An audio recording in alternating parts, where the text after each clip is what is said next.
Will you marry me? Oh my God! Yes!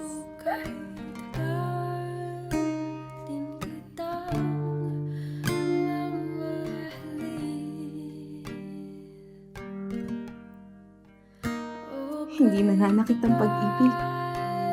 Hindi sa paraang pisikal. Hindi pasa ang sukatan ng pagmamahal, anak.